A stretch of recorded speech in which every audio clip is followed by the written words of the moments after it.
Hey everyone, it is another mock draft Friday. I did this what was it, Spotify Live last week. We're doing it on Twitter Spaces now.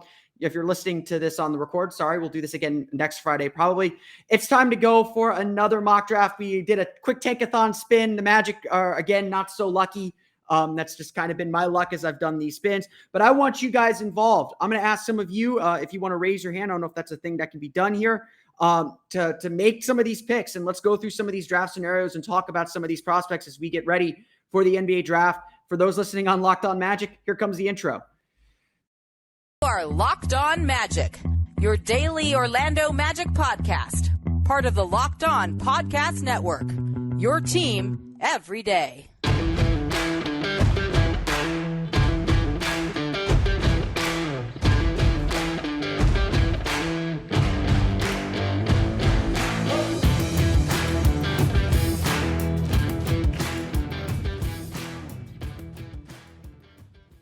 Hello, everyone. Welcome to this episode of Locked On Magic. It's Mock Draft Friday. I'm doing this on Twitter Spaces as well, so I'm not going to do too much of the intro here. We're going to dive right into the mock draft. If you didn't see it, my last tweet before this Twitter Space went up, I did do a quick tankathon spin. Only one team in that bottom four ended up in the top four, as luck would have it. So I want to use this time, and we're going to use this time every Friday, to just kind of go through these draft scenarios and talk a little bit about where the Magic stand, what the Magic might do, who your favorite prospects are. We're going to use this as an avenue to kind of talk our way through the draft up until the lottery on May 17th. If you don't know already, my name is Philip Rossman-Reich. I'm the site expert over at OrlandoMagicDaily.com, as well as the host of Locked On Magic. And I'm here really for the next hour to talk with you. We did this last week. We kind of bagged on the mock draft conceit, or the mock draft structure of this very, very quickly. But I do want to, I am using that as a way to get us going. So KP Magic, I am going to invite you to speak here and make the first pick. If you would like it, just to get your sense of who you think the top person in this draft is. KP, are you there? Yep, go ahead. I'm right here. Hey, how's it going, man? So you're on our mock draft here. We have the San Antonio Spurs with the top pick. This is kind of the philosophical question, I guess. Who would you take with the first pick here for the Spurs, and who would you take here if you're the Magic? For the Spurs, I would probably take Paolo. Paolo. I feel like that's probably the simplest answer for them. They're in need of a pretty decent big man, and I think Paolo's that guy. Yeah, I am quickly getting to Paolo being my number one guy on my board. I'm officially there yet. I'll probably do another big board next week. But KP, who would you take here if the Magic were drafting one? That's I think the question we really care about. So this is a different one, because I think there's sort of two questions, and that question is like, who do I think the Magic would pick in that situation? Who would I pick if I was the Magic? If the Magic were picking number one, and like, if it was like Willingham, I think they're taking Chet. I just feel like they're so sold on Chet. It's just too much of a seamless fit with their drafting history. I think Chet's just like, they're in love with Chet. I'm already pretty much sold on that. I think they're already in love with Chet. But I personally would take Paolo if I was the Magic GM. I would take Paolo number one. And why would you take Paolo? I mean, you took Paolo as a Spurs, so explain the pick. Make the pick. I just feel like he has, out of those top three guys, he has the biggest potential to be like that creator, that scoring creator, that alpha scorer that we would need. Obviously, I think Shadon Sharp is probably up there too with the alpha creator potential, but I don't think that either Chet or Jabari holds that. And I think he'd be a pretty seamless fit. You can mask his defensive weaknesses with a guy like Franz, J.I., Wendell, Suggs. I just feel like he fits really well with his passing too. He's a very fluid passer. I feel like personally that we might regret passing on Paolo. So I would take Paolo if that was me. Yeah, no, I think you're definitely onto something there. I've in the mock draft scenarios that I've done, the mock draft scenarios that I've done, and sorry if I'm unmuted there. The mock draft scenarios I've done, I've kind of come to the same conclusion. The big thing that this Magic team needs, the number one thing that the biggest need, and you see it play out in the playoffs. You saw it play out honestly in the way the Magic played in 2019 and 2020 in the playoffs. They need a guy that's just going to go get a bucket. The job, like the quote of the playoffs to me, and there's been a lot of good quotes in the way this playoffs has gone to, but I think a reporter asked John Morant what he was thinking when he made that game-winning basket, and he was just like, I just had to go get a bucket. I mean, at the end of the day, a lot of these games are decided on, you need to make a play. Clock is winding down. The play is completely broken. The defense is loaded up on you. Can you make a basket? And frankly, that was the big weakness of the 09 and 10 team. I think that's the reason. That's probably the reason why they lost the 2009 finals more than anything else.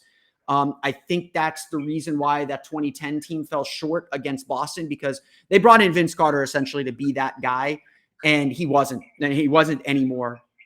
And so, yeah. He just couldn't carry the load. And again, Vince Carter had that 47-point game. Like, that was like the one, kind of big flash that he had, but and I think some of it too, I don't think necessarily that Carter was completely past his prime, although he got old very, very fast, as the next year proved. He wanted to fit in more than be the star, and the Magic just needed a guy who's going to be a star. And I do agree. I think that's the biggest need the Magic have. And that's why I'm really leaning toward Paolo as my number one guy on my board, and as the guy that I would take if the Magic were number one. I mean, I think Jabari Smith is a very good player. We'll talk more about him here in a second, I'm sure. But for every reason you say, his footwork is really good in the post. He can play low post. He can play face up. I do think his 3-point range is underrated. He's not a great 3-point shooter yet, but I think he's shown plenty of growth already in that area. And I don't see a reason why he can't become a more consistent 3-point shooter. And I think that as well. I think his defense is there. I think the Magic do have the guys to cover for him a little bit defensively. But by the same token, I also think that, he can be a good defender if he wants to. And that's my only big concern is, what does he want to be in his career? Because he can be a great two-way player. I saw enough at Duke, but I also saw him take a lot of defensive possessions off, or not be completely locked in on the game plan. And some of that's college. I mean, he's missed a lot of rotations. I've seen when I look at his defense, he misses a lot of rotations, and he's very easy to catch off the first step. You kind of blow right by him. Yeah. And it's really difficult to want to pin him as that number one dude for sure. Because I feel like if it wasn't those weaknesses, he would be 100% up there, like just basically consensus, sort of like what Cade was last year. But I think that's what's really holding him back. I really do think that the fit with Franz, Paolo, and Wendell, and that three right there, that can be one of the best front courts that we've seen in a while from the Magic. I'm really excited, and I really hope that if we were to land up top three, we'd get that chance at Paolo. He's so I don't really know what the word to say to describe it. He's a man amongst boys in college. I agree with that. Can translate, and we would be put on the map again. We need that one guy. And you said it perfectly, how that was our biggest downfall for so many years. You don't have that guy that can get a bucket. I feel like Franz is maybe the only guy that is potentially there, but even then, it might take a little while. I feel like Paolo out the gates is probably going to be like the closest you can get to that. Yeah, I agree completely with that, KP. I think Paolo just has a lot of those tools that this team just needs. Again, it's not about fit. It's really about the best player and who you think can be the best player. To me, Paolo is the guy that when you watch him play, he plays most like an all-star. Makes sense. He plays most like how you would expect a star to play. Again, who knows if these guys actually hit that high. And to your point, like whenever I watched a Duke game, the number one thing that always stood out to me was Paolo is bigger than everybody. Even he does not look like, I think he would have been very comfortable on an NBA floor. You know what I found really interesting about that? I was looking up.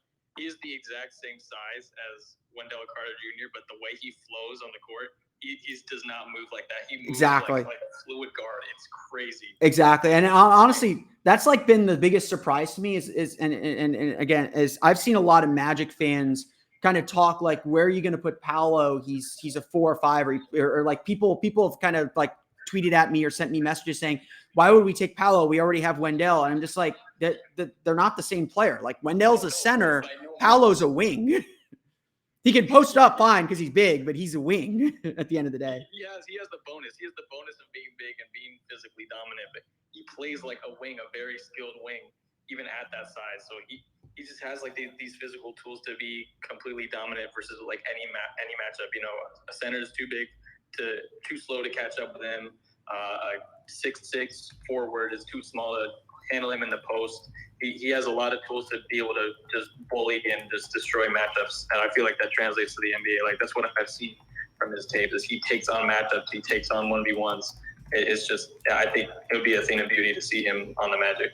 Yeah, no, I agree. I agree completely. I think that is probably the biggest thing. And again, the biggest thing that the Magic absolutely need. KP, I appreciate it. I want to kind of move on to our second pick. So if there's anyone that wants to take the second pick here, go ahead and raise your hand. I'm going to try and figure out how to kick him off the speaker here. If there's anyone that wants to take the second pick, go ahead and raise your hand. Otherwise, I will take it. It is the Indiana Pacers drafting second in our mock draft, right? In our mock draft. Again, this is supposed to be interactive, so I want your questions. Obviously, we had some great discussion there.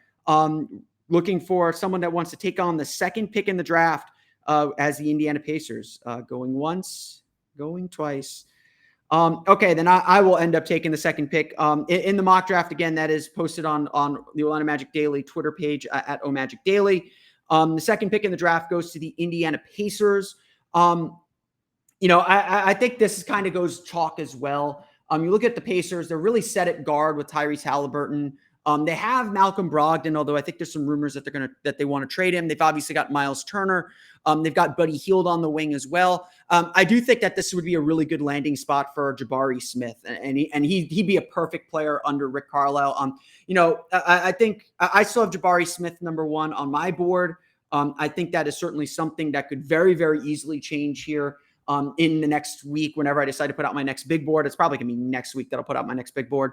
It might change because I do lean toward taking Paolo number one, but I do think I would take Jabari Smith with the second pick in this draft. To me, it's not us taking Paolo over Jabari is not really a statement on Jabari being a bad player or Jabari not even being the right fit for the Magic. I think he'd do a lot of really good things for the Magic.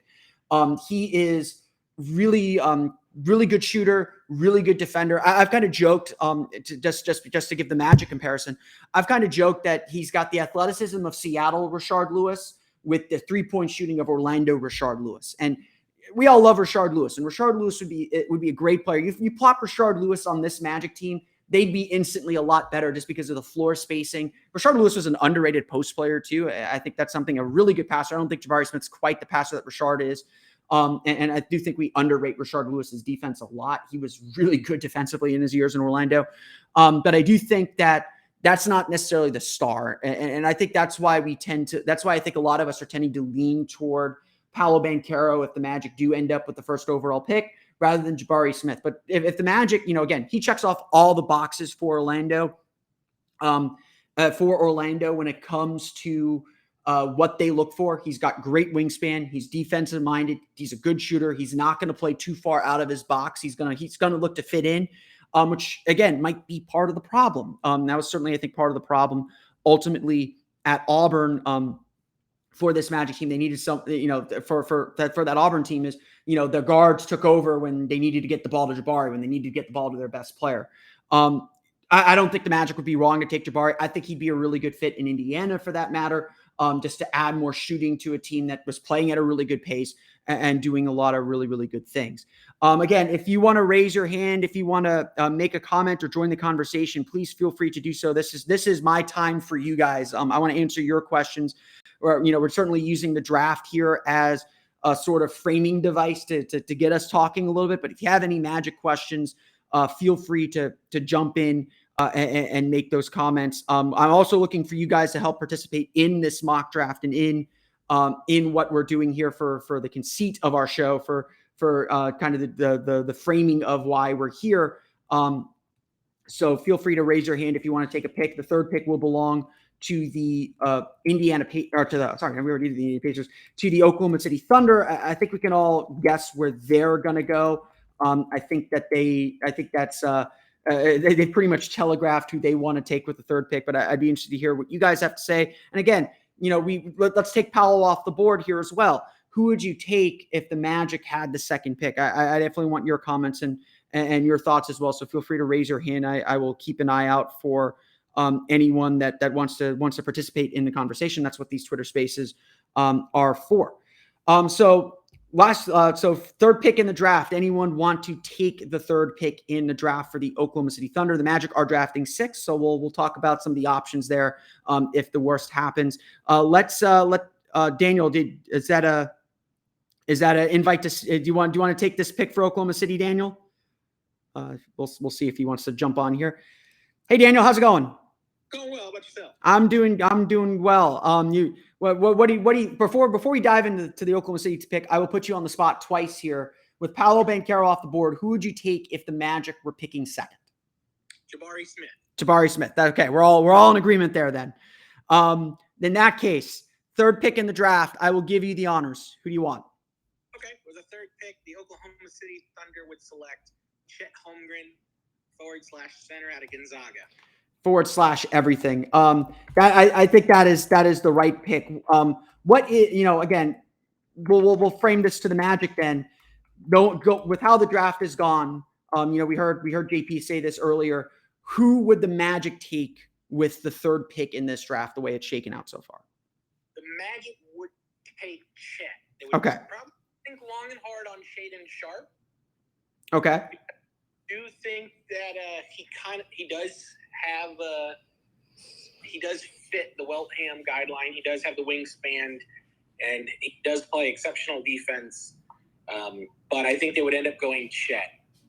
Okay, I like that. What is it about Chet Holmgren that you like for the Magic, and what is it about him that you don't like?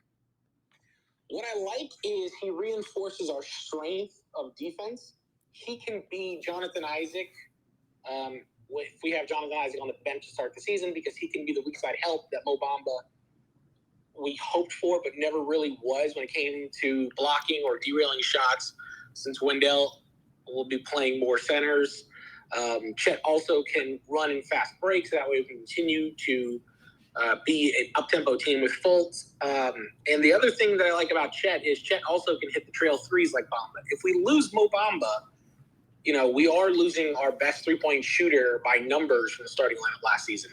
So inserting Chet, he, just like Mo, has the top of the key three that he hits very well. I think he was like 39% in college.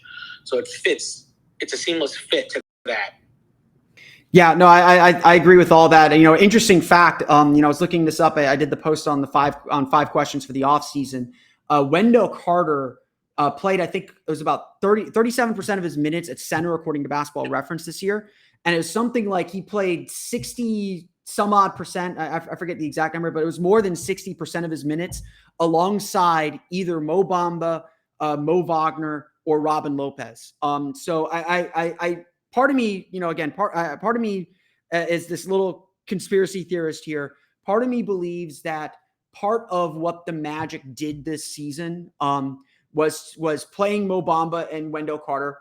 They're playing their 5 best players. I don't take much quibble with that. But part of me believes that playing Wendell Carter with Mo Bamba the entire season was a sort of trial balloon, was a sort of proof of concept that they could play Wendell and Chet together. As was mentioned earlier, there's definitely a lot of people that think that the Magic would take Chet Holmgren number 1. He checks a lot of boxes.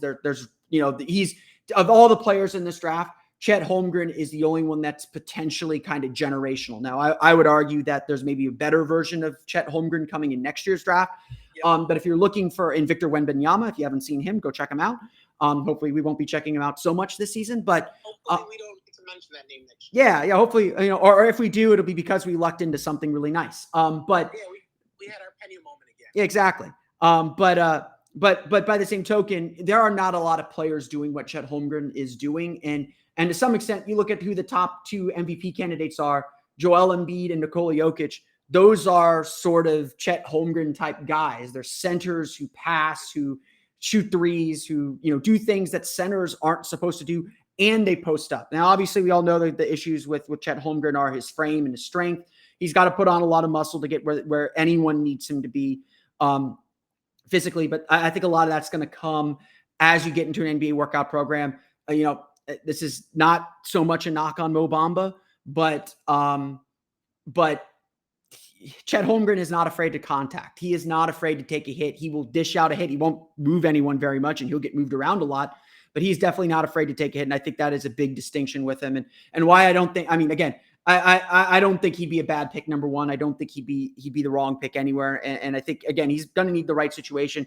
Like everyone else, having some good defenders and good help defenders that the Magic have is going to help him out immensely. And even leaving Wendell Carter to guard the Joel Embiids and Nikola Jokic's of the world is going to free Chet Holmgren up to block shots and kind of roam around the paint a little bit, which I think could be a benefit for him as well, especially early on in his career. Right, which Will Tams tried to do since 2019 when they brought in Al-Farouq Aminu. It would basically be the upgraded version. You could have Chet as your starter and then Isaac off the bench. That way they both can, you always have size. I mean, that's the big reason why they brought in Aminu is they got beat up they got beat up by Pascal Siakam when Jonathan Isaac got into foul trouble. And they had to stick Terrence Ross on Siakam. And essentially they said, we're never going to be outsized again, which looking at this guard group, I'm like, oh, okay. But yeah, essentially that's what they said. Yeah. As far as what I don't like about Chet, plain and simple, to me, Chet is the right person at the wrong time for Orlando. Okay. Somebody who kind of stirs the drink, as KP pointed out, somebody offensively. Chet is not somebody who you would rely on as your number one scoring option. It'll take him time. I think he could be easily, kind of 12, 13 points, alley-oops, threes, you let him... Sort of like early Dwight. Dwight had the same body concerns. Everyone forgets that. Like Dwight said, they all said he had the frame for it, so that it's different in that way. But everyone thought Dwight was too small to play center in the NBA. The Magic actually started him at power forward alongside Kelvin Cato. But essentially that first year, they just said, go rebound, block shots, dunks. We're not running plays for you. Right. And so to me, that's it. I actually am of the opinion that I think the Magic are in love with Jabari Smith more than Chet. Okay. Jabari fits kind of what they've looked for all along. And someone who can be elite defensively, someone who can roam the paint, fly around a la Jonathan Isaac, but has the shooting so that way it'll space the floor and it'll allow Stubbs and Fultz to drive the paint, kick out to him wide open. He could hit threes like nobody's business, or he could allow Franz to do backdoor cuts. So I think Jabari's the one they're in love with.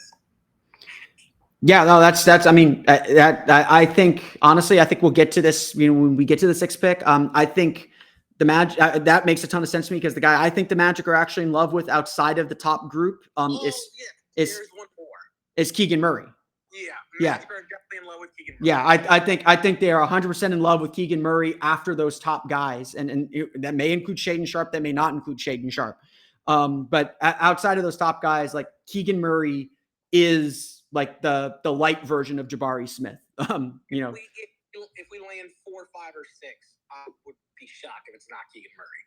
Yeah, no, it wouldn't surprise me. I mean, I think we're still definitely figuring out our board here to get going. But I would bet the Magic if Keegan Murray is higher than almost anyone in this draft. Thanks a lot, Daniel. Appreciate you jumping on. We're gonna move on now to the fourth pick in the draft. The fourth pick in the draft being held by the Portland Trailblazers, getting to keep their pick by jumping into the top 4. So I'm curious, this definitely throws a wrench in the draft since they have Damian Lillard, they have Anthony Simons, so probably no Jaden Ivey. If anyone wants to jump in and pick for the Blazers, now's the time to raise your hand. Make a request to speak. I apologize. I know someone made a request to speak earlier. We were in the middle of conversation, so I wasn't able to jump on with that. So if you'd like to make a pick for the Blazers, I'll of course ask you who you would take if you were the Blazers, and also ask who you take if you were the Magic. To continue talking about these guys. Otherwise, I will end up making this pick and figuring out who the heck Portland would take, since they are set at guard. So that would drop Jaden Ivey down a spot and potentially open up the door to some chaos in this draft.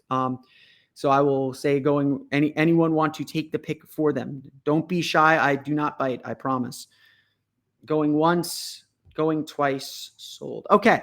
The fourth pick in the draft to the Portland Trailblazers. I'll go ahead and make the pick for them unless there's any last second requests to jump in.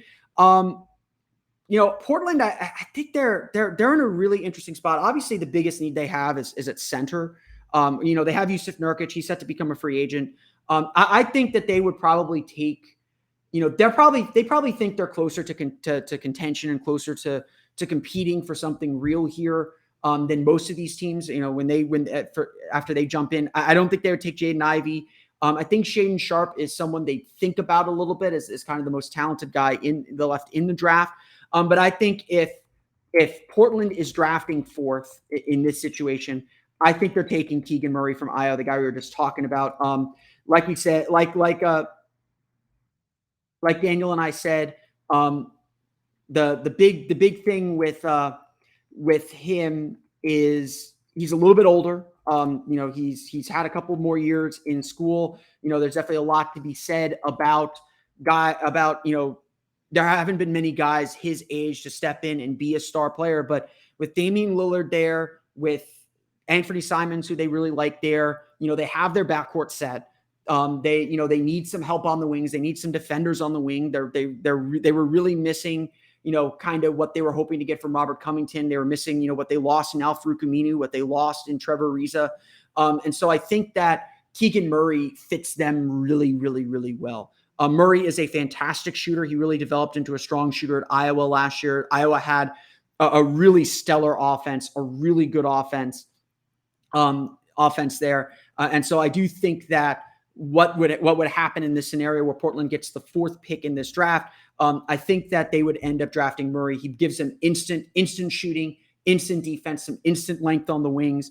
I think that he'll be able to contribute very, very quickly. They don't need him to be the star, so that pressure isn't really there. He'll just step right in and make a really big impact for them. I think that he would fit the Magic too. If the Magic were drafting fourth, I think they take Shaedon Sharpe here again because we're looking for that stir, to mix things up. We'll talk about Jaden Ivey when we get to Jaden Ivey. I'll definitely share some of my concerns on him. I want to know what you guys think about Jaden Ivey because we're probably getting to him very, very soon here in this mock draft. But I think Keegan Murray, I think the Magic would really like him. He checks a lot of their boxes. He's really strong defensively, got the good length, got the good wingspan, great shooter.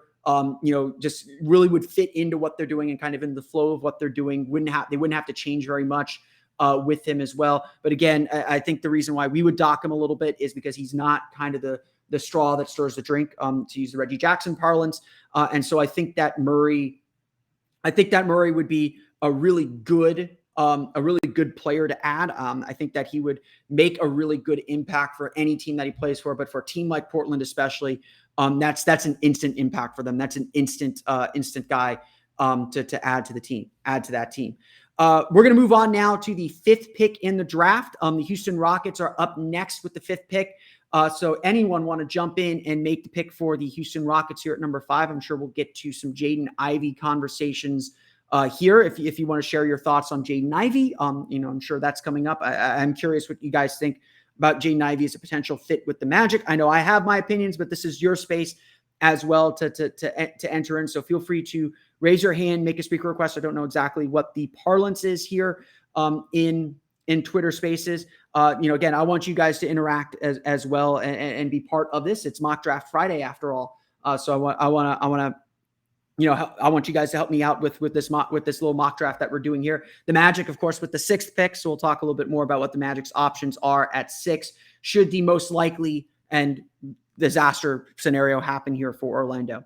So anyone want to jump in and make the fifth pick for the Houston Rockets? Going once, going twice.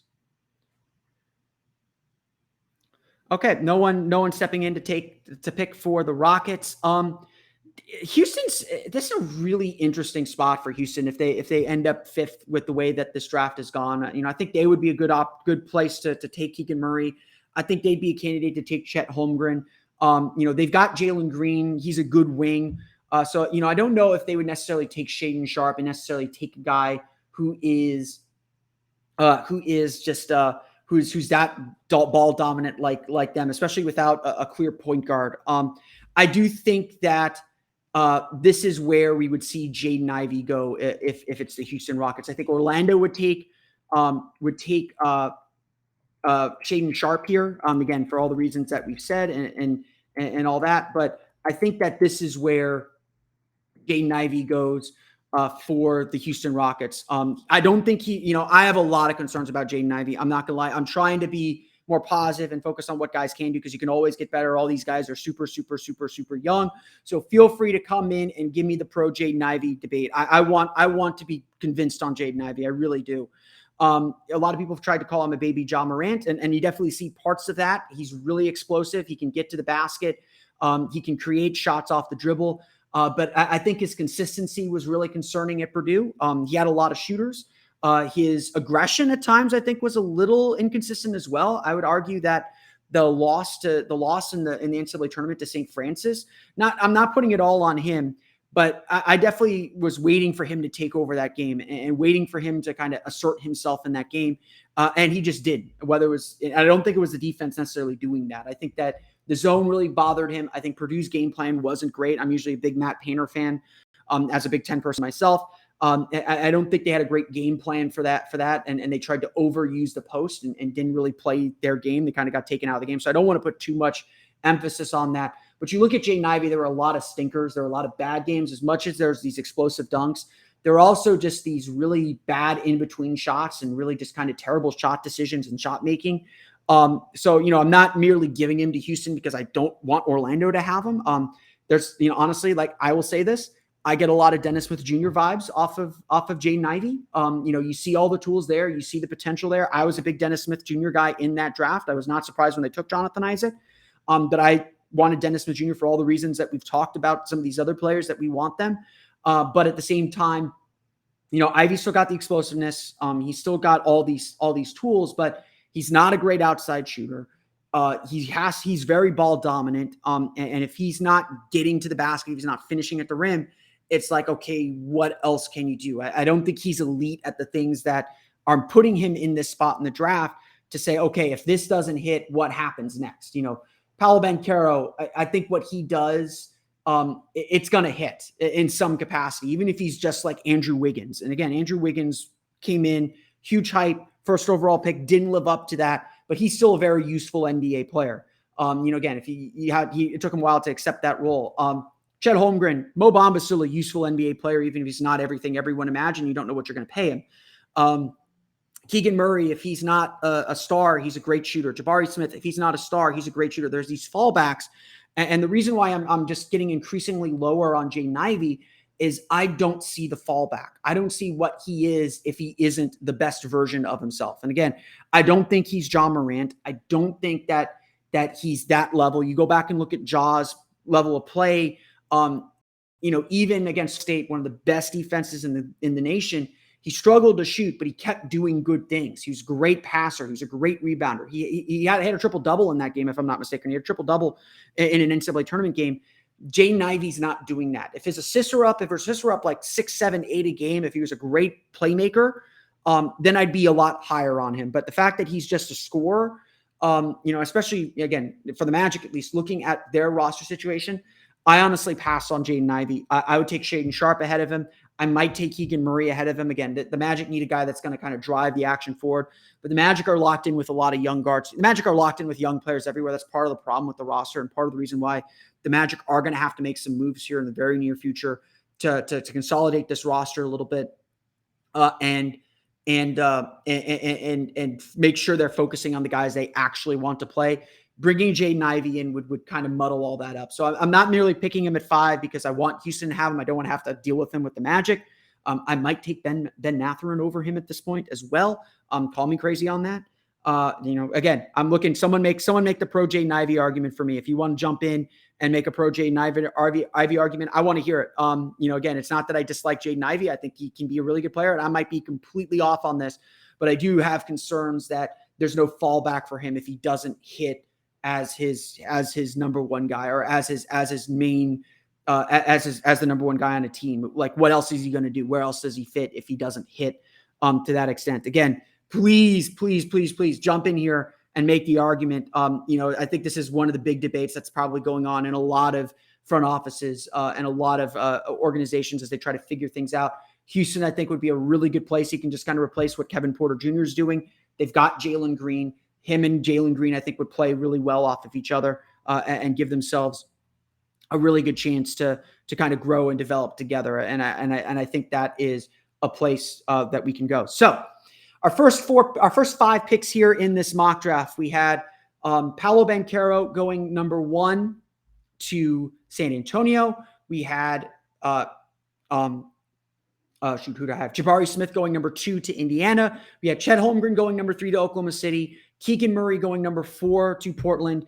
And Jaden Ivey going number 5 to Houston. We have landed at the number 6 pick, which has gone to the Orlando Magic. I see all you in here listening. I want to know from some of you, I ask this every day when I do my Tankathon spin of the day, who are you taking at number 6? Let's make some picks. Let's get to some of these guys. Who the Magic might be taking should this most likely and worst case scenario occur for the Orlando Magic. If you would like to jump on, make a speaker request, raise your hand, do some interaction. I don't know exactly how Twitter Spaces work, and we will go from there. I want to know who you would pick, if you're drafting for the Orlando Magic here at the 6th pick. I will make my pick. I think it's fairly obvious. I think a lot of us would say who this is going to be. And honestly, feel free to make your reactions known to make sure I'm not crazy, to make sure I see your support or your displeasure, as I'm going to go ahead and make the pick for the Orlando Magic. For the Orlando Magic at number 6, I'm going to take Shaedon Sharpe of Kentucky. Again, I think that there's definitely a lot of mystery about Shaedon Sharpe, but I don't think there's any denying the talent that he has. If the Magic do land with the 6th pick and they end up with Shaedon Sharpe, I don't think they will be upset. I think they will, they end up getting a player with the kind of talent level, with the kind of ability that you would expect from a top overall guy. I do know some draft experts who believe Shaedon Sharpe is the best player in this draft, or would be one of the better players in this draft. The only question is he hasn't played in a year. We haven't seen him play. He's been practicing with Kentucky, so it's not like he hasn't been playing. It's not like he hasn't been going up against, high caliber college level guys, but obviously it's different than game pressure, different than games. And so no one's really seen him play. I've watched a little high school tape on him. I watched a little bit of his tape. This guy does have a lot of the tools that you would hope for. He's big for a guard. I think he's got decent wingspan for a guard. So I think you could play him a little bit at the 3 in the same way that the Magic played Gary Harris at the 3. He's got good range. I saw him hit some NBA threes pretty comfortably, even some logo threes pretty comfortably. I think he's pretty strong too. Like I saw a lot of the highlights that I saw were 2-leg dunks from inside the paint, kind of dump offs. And so it's just a question of does he have the handle to get to his spots in the NBA, and can he kind of grow that mid-range game, especially as I like to call the mid-range game, the provenance of the stars. Shaedon Sharpe, I think it would be a really good pick for the Magic, no matter where they take him. There might be some guys that they like a little bit better, some guys that they're a little bit more comfortable taking. This is definitely an interesting draft, and that how risky are the Magic willing to be with this pick? They've got a lot of really good players, or a lot of really nice players, but no star. So would they push in for a guy that has star potential at the risk of not having, him just completely missing? Is that a risk that they're willing to take? Again, so do you go for the home run hit, or do you go for the double or triple that you can leg into a triple, or a triple that you can make into a home run? Though, that's kind of the deal. I mean, like Franz Wagner to me last year, I'm noted on this. I will eat my words on this. I had Franz Wagner as too safe of a pick. I thought he was a good double, but that was a double that turned into a triple. That was a double that maybe turned into a home run. With the way that he played. So, you definitely want to find some of those guys. And I think Shaedon Sharpe is definitely versatile enough to be to potentially be drafted higher than 6. He may not even be there at 6 at this rate. Like I said, if Houston really likes him and you're stuck with the choice between Jaden Ivey and Ben Mathurin, again, I think that's a really tough choice. And so I'm going to play that scenario out here as we close down this mock draft, at least the mock draft portion of this Twitter space.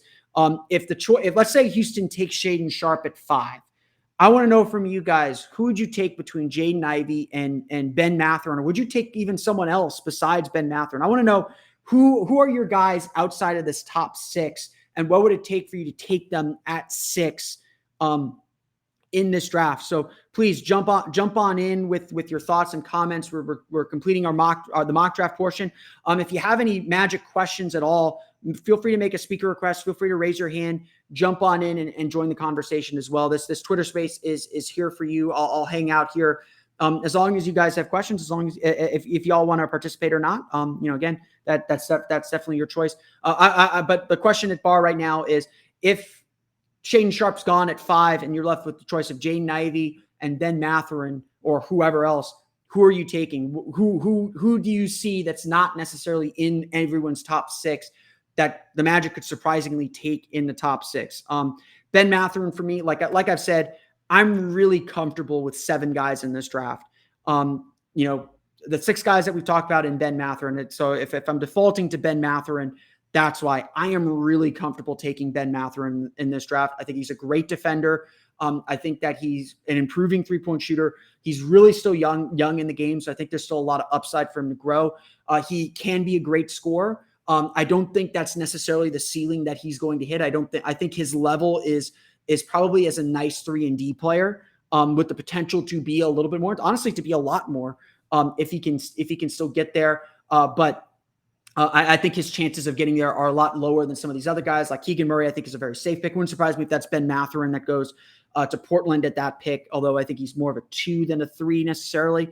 But I think that's the big question there. Again, I am, if you can't tell, if I'm passing on Jaden Ivey at 6, I am very low on Jaden Ivey right now. I'm just struggling to see where he fits with this Magic team, and B, like I said, what happens if he doesn't hit? What happens if he isn't the best guy on your team? What happens if he isn't on the ball? Those are my big questions when it comes to Jaden Ivey. Again, I want to know, convince me otherwise. Tell me why you would take Jaden. Tell me what you see in Jaden Ivey that I'm missing.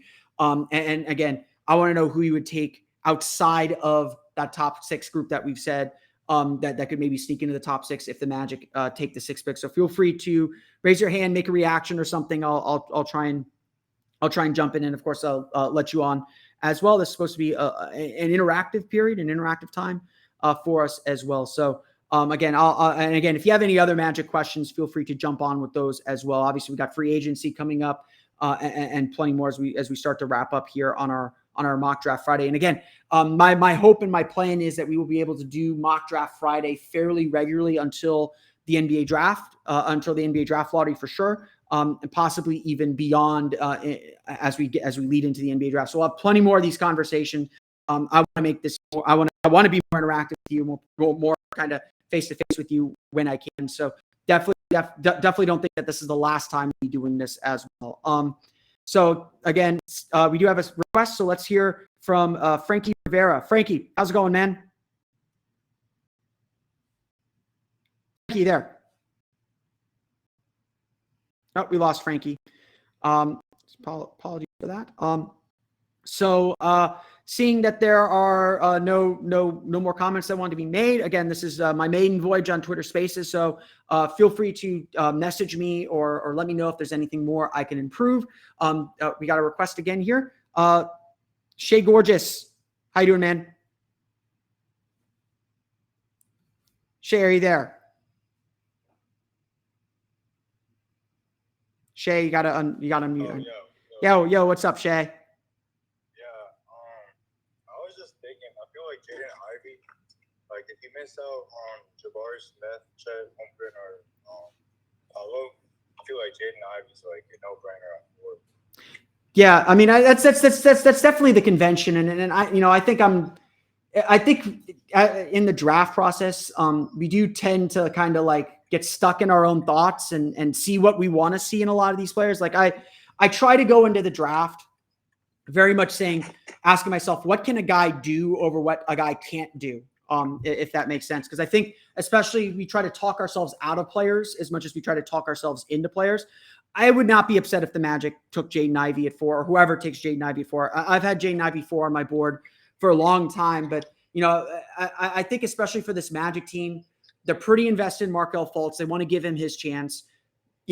Cole Ant, they've got Jalen Suggs, who I think they still really like. They've got Cole Anthony, who I think they still like but want to bring off the bench. For this Magic team especially, it's easier to talk myself out of Jaden Ivey. But again, I agree with you. Ivey could hit big. I mean, he could be really good. He's really great at getting the basket. He's a really good finisher. So I don't want to like completely dismiss him. I think I'm lower on him than a lot of people. And so again, I want someone to convince me that I'm wrong. I am sure I'm wrong. I am sure I'm 100% wrong on Jaden Ivey, but like I'm a Big Ten guy. I've watched him a lot. Every time I watch him, I feel like he's either not aggressive or he's just not making the right decisions at the right times. And you look at his numbers, the 3-point shooting's not quite there. He's not a great playmaker or passer. So it's like, okay, you better be an elite scorer in my mind if you're going to do that. And I don't think he's quite there, if that makes sense. Gotcha. Yeah. I mean, again, you're the conventional thinking though. So I don't think you're wrong. It's all good. Yeah. I think if someone's gonna be coming out this draft and averaging like 25 a game in like 5 years, it's either gonna be Paolo or Jaden Ivey. Yeah, no, I'd agree with that. I think that's 100% correct. That, you know, again, if Ivy hits, he's going to hit big. For sure. Appreciate it, Shay. Appreciate Shay for jumping on with the comment. If there's anyone else that has a comment or wants to ask a question real fast, please feel free to jump in. I'll hang out here for a little while, but I'm going to go ahead and close out Locked On Magic, which I am recording as well for this. If you don't know, I do host a daily Orlando Magic podcast as well, Locked On Magic. You can subscribe. You can find us on Twitter. You can subscribe to the podcast and Apple Podcasts, Stitcher, TuneIn, Himalaya, Google Play, Spotify, Odyssey, all the fun places to download podcasts to your podcast-enabled listening device. As always, you can follow me on Twitter at OMagicDaily. You're here on a Twitter space, you understand that. And you can follow my personal Twitter at PhilipR_OMD if you want to ask any more questions about the Orlando Magic or anything else. This has been Friday's episode of Locked On Magic. We'll do another Twitter space next week if you want to join. So do appreciate everyone jumping in there. As always, I'm